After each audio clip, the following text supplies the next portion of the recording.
Olá, eu sou Caroline Barbosa e vou falar sobre a teoria das relações humanas.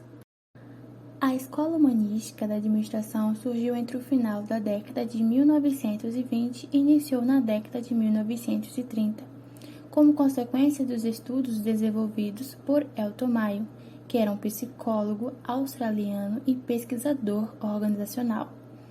Ele tinha um pensamento humanístico que tinha ênfase no ser humano, ou seja, as organizações deveriam que dar, primeiramente, prioridade às pessoas, em segundo lugar, às tarefas, máquinas e hierarquias. Diferente do pensamento do engenheiro Frederick Taylor, que dava total ênfase nas tarefas e produção com eficácia com mais rapidez possível dentro das indústrias. Por sua vez, Elton Mayo tinha em mente mudar essa situação, fazendo com que os gerentes fossem menos mecânicos e mais humanos dentro do ambiente organizacional. Esse pensamento teve desenvolvimento principalmente quando foram feitos estudos na empresa elétrica ocidental, situada na cidade de Chicago, no bairro de Hawthorne. Por causa do local que foi feito os estudos, a pesquisa ficou conhecida como a experiência de Hawthorne. O intuito do estudo foi baseado principalmente na evolução das ciências humanas, ou seja, dentro da psicologia. Os estudos de Hawthorne davam ênfase principalmente em fatores motivacionais dos cooperadores. As pesquisas de Hawthorne foram divididas em 4 fases complementares, mostrando praticamente o comportamento humano e seus resultados na produtividade.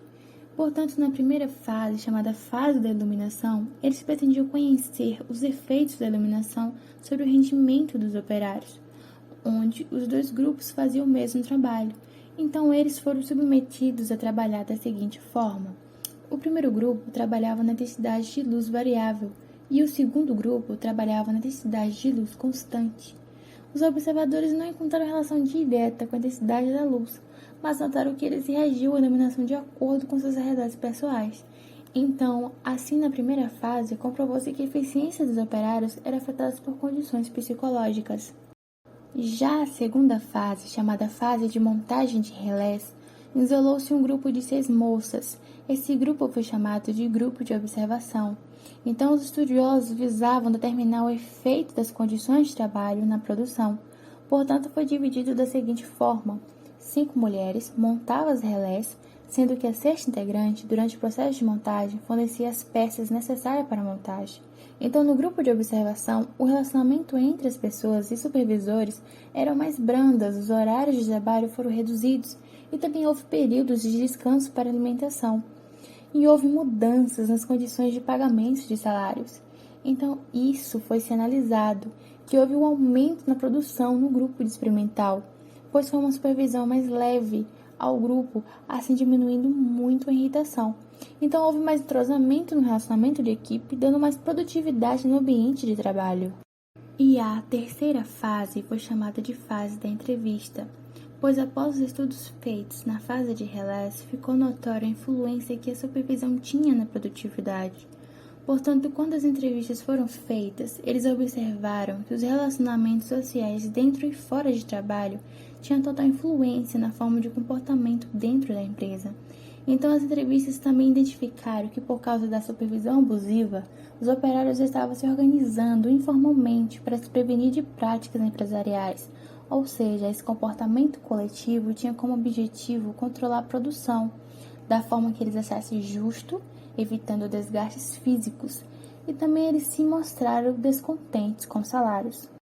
A quarta fase, chamada de fase de montagem de terminais, visava entender os grupos sociais dentro da indústria.